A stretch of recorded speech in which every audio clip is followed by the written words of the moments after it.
Welcome into Studio 73, everybody, and welcome to Outside the Huddle. I'm Laney Johnson. And I'm Jacob Tobey. Let's start talking about the Patriots as we always do here on Outside the Huddle. Second to last show, remind you. So make sure to stay tuned for next week with our last show with the Patriots. They are going to face the Ravens coming out of the AFC North. Are you scared of the Ravens? I am scared of the Ravens. I think they're the Patriots' toughest competition in the AFC. Maybe the Raiders are in there as competition as well, but I think the Ravens always play the Pats hard. If you go back to their Super Bowl year, they played them hard in that game. So it's going to be a really tough game. The Ravens have been playing very well, but you do have Tom Brady coming off his 201st win, the winningest quarterback of all time. Yeah, that's pretty impressive. Tom Brady, the winningest quarterback, like you just said, of all time. Also, his QBR second in the league, only to Dak Prescott, the rookie, who we'll get to a little bit later in the show. But Brady, he's just making everything happen right now. The Patriots, they lose Gronk to the season-ending injury, so he won't be back at all. How does that affect them? It affects them a lot. I'm just going to be a straight shooter about that. But are you one of those people that says it's over automatically because Gronk's out? So. Because there are a lot of people out there. Right. I think Gronk is the best football player in the league. I think a lot of people have made that argument, and I think there's substance to it. The offense is completely different when he's in there. He can get you that big play or those couple big plays that can win games.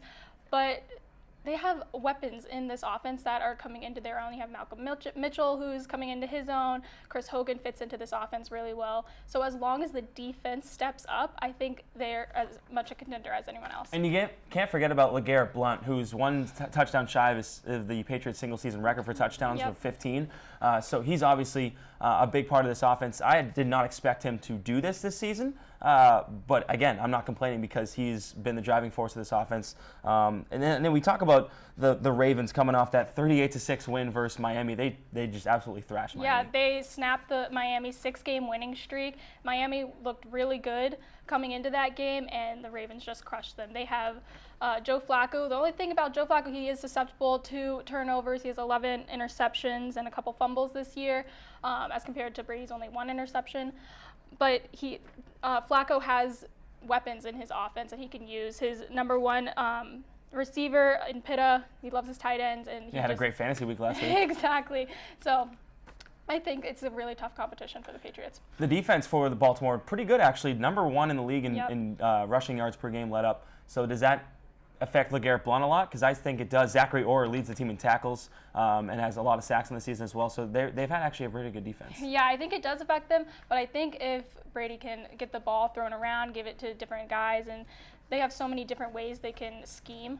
So I think the Patriots will get it done, but I do think it's going to be a close game. But I have Patriots by 3. I got Patriots 21-17, so by 4. That's good math there. One more point than Laney Johnson. Let's go over to the Raiders and the Chiefs. Raiders coming off that 33-31 win, and we got some good Thursday Night Football here. Yeah, this is really good Thursday Night Football. Finally, right? I know. We've been waiting for it for, like 5 years? Exactly. Yeah, and just a quick thing, I don't think Thursday Night Football should be a thing. That's my opinion. I agree. But why do we need it? At least put good games on. At least put good games on. They have one this week, though. Exactly.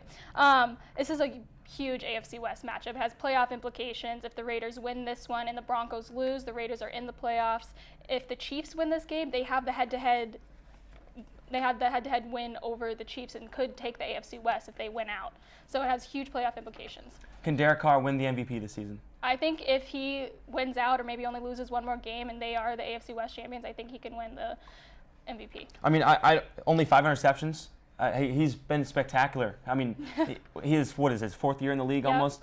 He can do it all basically. He can run, he can pass, he can throw. So I mean, he does so many things for your offense. And I think also Khalil Mack is a big part of what they do on defense. 10 sacks on the year. So I really like him. Yeah, he had a great week last week, and he has a ton of weapons on offense that he can get the ball to. He got Amari Cooper, Michael Crabtree. Like, he has so much to work with and has great receivers as well as a great running back. So I think the Raiders are as much as a Super Bowl contender as the Patriots or the Ravens. Yeah, Latavius Murray, 11 touchdowns on the season. I don't really expect that either. So Blount and Latavius Murray both getting a lot of touchdowns this season. The Chiefs, though, coming off that win versus the Falcons, I'm pretty sure I picked the Falcons in that game, so that was a little bit surprising. They won by 1. It was a little bit surprising for everybody involved. Even if you watch the first half of the game, it was surprising. But Alex Smith doesn't get scared is the thing about him. He might be a game manager, as people have said. He's not a great quarterback.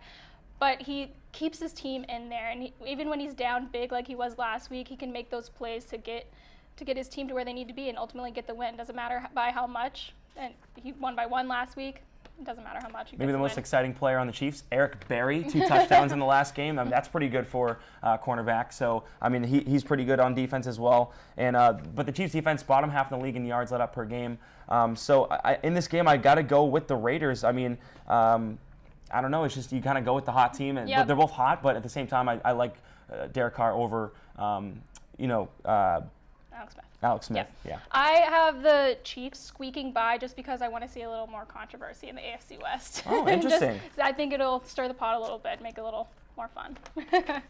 So this week, my waiver wire pickup of the week for your fantasy team, if you're looking for someone because you have a lot of injuries, the wide receiver for the Redskins, Pierre Garçon, he's only owned in 44% of the league, so odds are he's available out there for a pickup. And with Jordan Reed possibly sitting out again this week, the ball will be moved around a lot to the other receivers. And in games that Reed has not played in, Garçon has 25 targets and 15 receptions. He's on track for 116 targets this season, so he's a really great pickup if he's available in your league. Player that needs to explode this week, and I think will explode this week, Larry Fitzgerald of the Arizona Cardinals. Now, he hasn't had a touchdown in his last 7 games, had 17 fantasy points in my PPR league last week. I think he can explode this week. Again, 7 games where he hasn't had a touchdown, but he's Larry Fitzgerald. He's one of the best receivers in NFL history. He can do it all in the slot or deep threat as well. He's playing a Miami defense. Yes, they're 11th in the league in passing yards per game, but again, Miami just got thrashed by Baltimore. So I'm going to pick Larry Fitzgerald. I'm going to go with my confidence in him that he can do it all. So looking up into probably the game of the week, I would say definitely the NFC matchup of the week, Cowboys at Giants.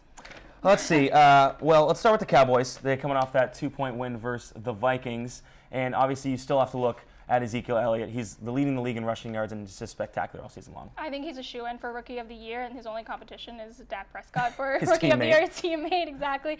But Ezekiel Elliott is getting it done. He runs the clock down, keeps that Cowboys defense off the field, and he's just a force. And when you mention the Giants as well, you have to talk about Eli Manning. Who's a better quarterback, Dak Prescott or Eli Manning? Is it even a question? I don't think we have enough tape on Dak Prescott to make that assumption right now because, he does have the 2 Super Bowls. Got to give him his credit there. But he does make those Manning-esque plays. He makes bad decisions sometimes. He is susceptible to some really terrible interceptions. But he's an experienced quarterback. He's a Super Bowl quarterback. I think you can't overlook that. So you're definitely going with Eli Manning. I want to put you on the record.